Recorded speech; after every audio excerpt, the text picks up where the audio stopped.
Boa noite, pessoal. Como é que vocês estão? Pronto lá para mais uma aula?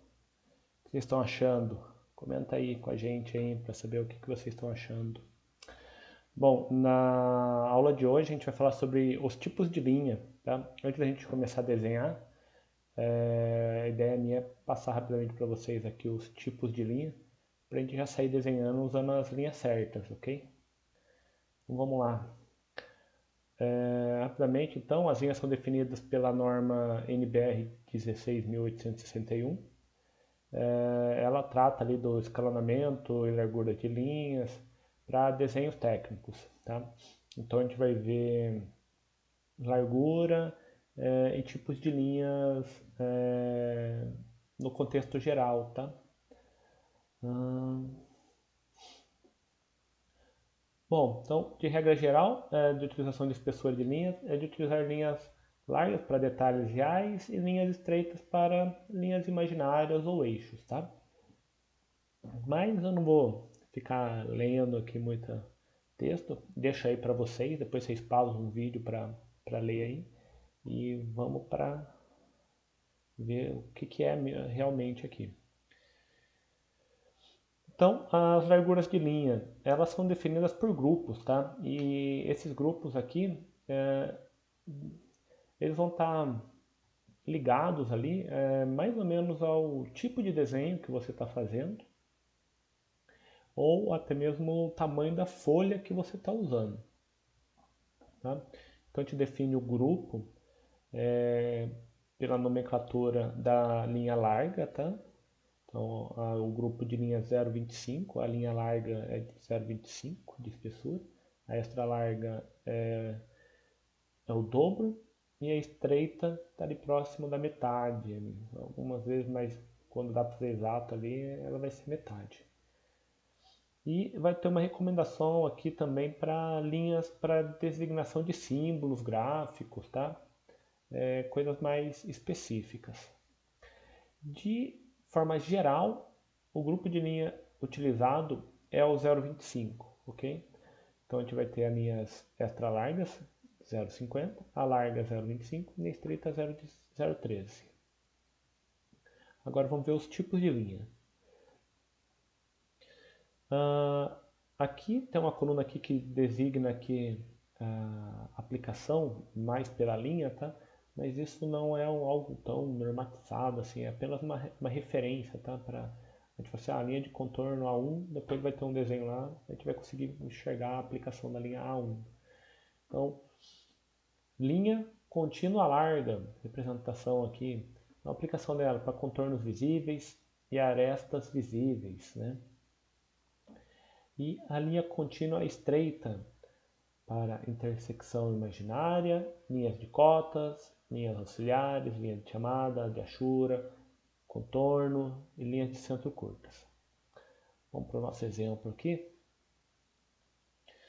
Então, ó, linha de contorno aqui, ó, o A1, uma linha grossa aqui, ó, fazendo o contorno desse mancal.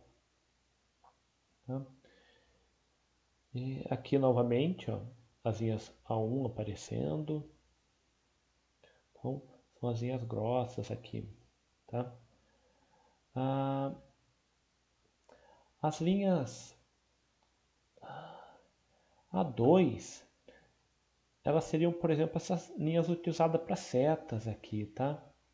Seriam umas linhas de chamada. Perdão, as linhas B2, né? Então, a linha de cota, ok? As linhas de chamada, B4, as linhas de referência aqui do ângulo, então a B1, a B2 aqui novamente para uma linha de cota, ok? A B3 aqui ó, como uma linha auxiliar daqui da rosca do parafuso, ok? Bom, o outro tipo de linha aqui é a linha C, que é a contínua à mão livre. Então ela faz qual que é a aplicação dela? Limites de vistas, cortes parciais e interrupções curtas. Então aqui ó, a gente tem aqui então a C1 aqui ó, fazendo um corte aqui, ó, bem, um corte bem limitado ali, está definindo uma pequena área. Não é um corte profundo, igual é tratado nessa outra vista, tá? Bom, as linhas B é uma linha, ela é quase uma linha à mão livre, mas ela é uma linha irregular. Então, para que ela serve? Para interrupção longa, tá? Então, a gente vê aqui, ó, aqui embaixo, a D1, onde está mostrando que esse desenho aqui, ele continua ainda. Isso aqui é um pedaço do desenho. Então, para baixo aqui tem mais informação do desenho, ok? As linhas E e F, tracejado estreito e tracejado largo, elas são para contornos não visíveis, perdão, ou arestas não visíveis, também conhecidas como linhas invisíveis, ok? Então temos aqui, ó, o E1, aqui tem possivelmente um canal, uma entrada aqui, onde ela não está visível nessa vista. Aonde ela passa aqui pelo corte, ela passa a ser uma linha visível. Então ela passa a ser uma linha contínua. Aqui novamente, ó, temos uma linha invisível, aonde aqui no corte dá para ver que ela tem uma continuação aqui. Então essa peça aqui, ela é uma peça oca ali, né? Então aqui seria a linha que poderia representar então a espessura dessa parede aqui na peça. Aí vamos ter também a linha traço ponto, tá?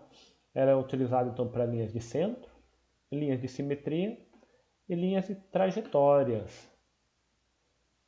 Então vamos lá. G1 aqui, ó. Então uma linha de centro, ou até mesmo nesse caso, como a peça é simétrica, uma linha de simetria. Um G3 aqui do lado também, onde mostra que essa manivela aqui, ela se movimenta, então seria o ponto de movimentação dela aqui, ok? Aqui novamente o G1 aqui mostrando uma linha de centro do furo, aqui novamente, né, da manivela aqui, a linha de centro de todo esse conjunto onde a manivela está. E a linha H, que é a traço ponto estreita, é uma linha larga, na verdade a linha é uma linha de traço ponto estreita e nas extremidades ela é larga, tá? Nas mudanças de direção. Ela é usada para representar planos de corte. Não, aqui nós não temos nenhuma representação dessa linha, tá? Mas não se preocupem com isso. É pensar aqui como se fosse uma linha de corte, ela poderia ser aqui no lugar dessa D1 aqui, ok? E onde ela poderia estar tendo uma chamada depois num outro desenho para marcar, perfeito? Bom, a linha J então, né, que é a traço ponto larga, linha de superfície com indicação especial, né, é uma linha que a gente precisa depois descrever ela melhor, o que isso significa. Então aqui perto da manivela aqui, ó, a gente tem então a linha J1. Aqui nesse caso ela está movimentando, dando uma impressão aqui que essa peça ela é solta, ela se movimenta, né?